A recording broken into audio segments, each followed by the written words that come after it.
داوي دوا عافي مالي درما قرح لقو مريماي دريك نفتي ذاك halkani waa channelka Cabdullaahi Kashka waxa gacanteeda bidix fadhiso gabdhaha Soomaaliyeed waqti xaadirkan kooda mid ugu saameynta badan Soomaaliyeed ugu soo jiidashada badan maanta waayahay sida taanka ka soo aragteen waxaan barnaamijka aan soo celinay barnaamij hore aan u sameeyay jirin oo ahay riidada dhis oo hore loogu wareystay fanaaniin dad fara badan magaciisu waa riidada dhis maanta halkan waxa ku dhisi doontaa riidada su'aalo fara badan ayaa lagu weydiin doonaa oo gaaraya 12 su'aal aan ku weydiin doonaa diyaar waa u tahay waayahay soo laabasho waxa saaxiibayaal muuqaalkaas si share gareeya Siham Tahliil ayaan markaan su'aasha koowaad weydiin doonaa mid kale waxaan rabaa in aad subscribe saartaan meeshaan لايكن مهم مسائل بدس نقعوية وايا سؤال كواد ريادي ugu horeysay aad ku riyooto ama aad adiga ku hamiso maxay ahayd yaraanta ada riyadayda ugu horeysay aad ku hamiyo xiliga aayreeda jecleed in aad noqoto maalin riyadaas maxay ina yaayo reeji waa su'aal caadi ugu jawaab yaay ma ku riyooninay اوكي والله يريد وكوات او كامينا waxay ina macnaha qof mustaqbal wanaagsan oo reer dhaqanayso oo kaaliska arag oo nolosha uu qurux badan ku jirto gaarigeed wadato riidaas marka waa qaybir ma gaartay mas'uul waa wallahi wali walaak insha Allah warjeena waayahay Siham Tahliil su'aasha labaad ku weydiin doonaa waxa rabaa su'aalaha ina qaab aqliyan iyo maskaxiyan uga jawaabtid isla hadda waxa dhistaa وقت هذا كان كل هالله رياء جعلان لهاد إن أتسميسي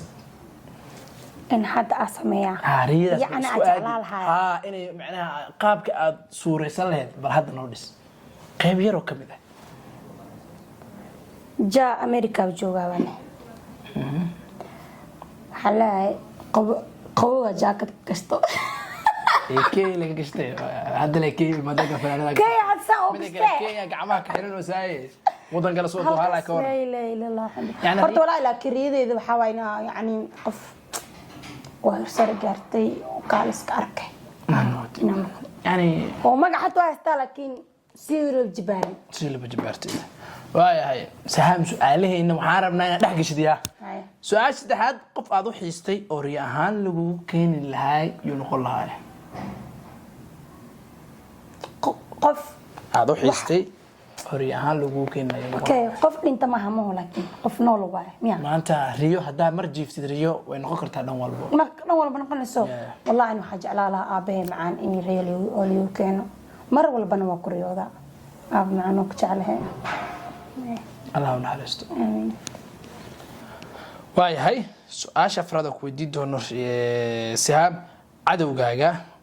يعني عدونا اللي ذا صورته قال عدو قال هدي أدريدي سهل لهاد قاب سديها معمول لهاد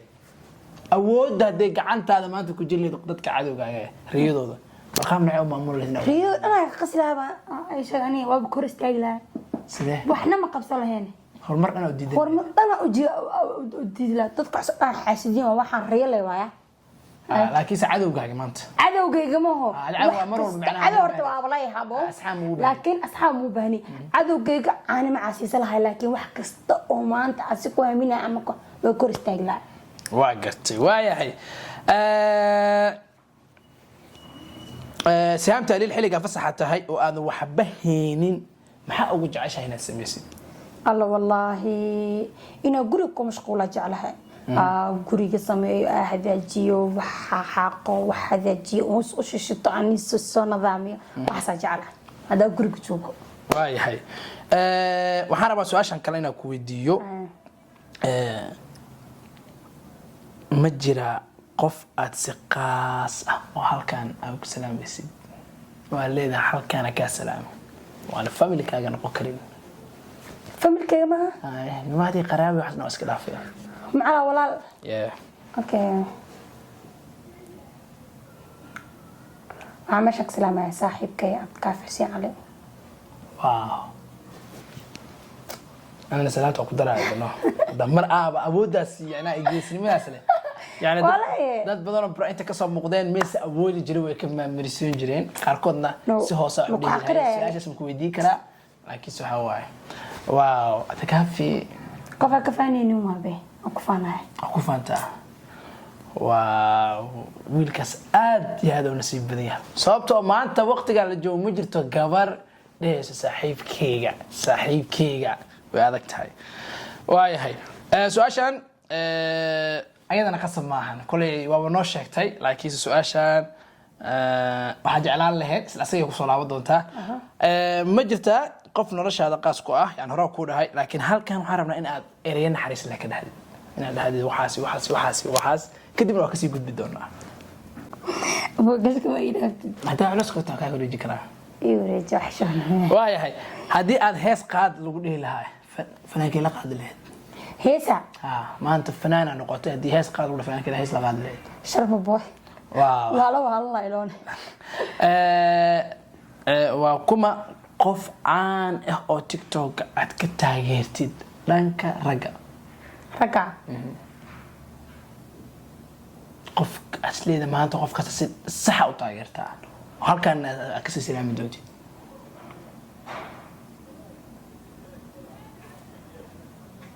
way badan yihiin laakiin walaalka Ilyas waa sheekad kale waaw inta ka salaamayna waa inta la tilo mar walba dadaalo aan gaarin alla oo macnaha dhadhelo gaari karin okay su'aashan qaas ana caadi ku weydiina su'aashan barnaamijka ma horta TikTok inta badan horta ma daawata TikTok yes wariyaha adduunka kaalis waa haysa saas BBC da aan ka sameeyay TikTok-gayga sidee u aragtaa wareey fiican waa ku socotaa because waxa wax run iyo wax been isku daray wajiga mid kale mararka qaar markaan soo gudbiyo ani horta waa soo galay maani horta maalinta la sugaa maalinta lagu soo dar qalqal low been ilaahay kuma keeno qarqar wara dheer dhageyso adi markaas as dhahdid dadka qaar waxa ku su'aala maanta ma jeclaan lahayd si haamo la wadwado oo maanta for serious wallahi billahi seen qalahayd aniga waxaa jiro dad ii dhow markii muuqa oo la dhahay waxaas aqoon jiro wallahi habeen iyo maalin xiriir wasiixan waaye waa awood heer waxaan gaar TikTok soo saama TikTok yani saamarka ugu dhafatid day hadana iska soo bixisaan mu fidiyo markaas waa fiirna moota saar heer waxaan gaar marka arko inaan boobsi qofkaas inaan arkin dadkaas insha Allah marka waxa waaye qof ku dhow qof kale qof kale waxa isku day maalmahaas inaan ka maqnaadaba saham aad ugu maasan tahay barnaamijkan riidaada dhisida u aragtaa horta wareey fiican inkastoo xawaa wadna kor leh muuqaalkan hal share gareeyo mid kalena subscribe ha nala saaro hal heesna noogu soo gabagabeeyo fi barnaamijkeena alas codkaaga oo kaliya rabaa maanta maqlo Sumaya jacaylkan ku qabo qofna waligay uma qaadin qarshaha naftaydana waadiga qalbi miyaan ka ahaan karaya kashkan dabul waaw codkaaga ilaaha ku barakeeyo laakiin mar dambe dil ugu dhano heesa haysin sida si noo geliyo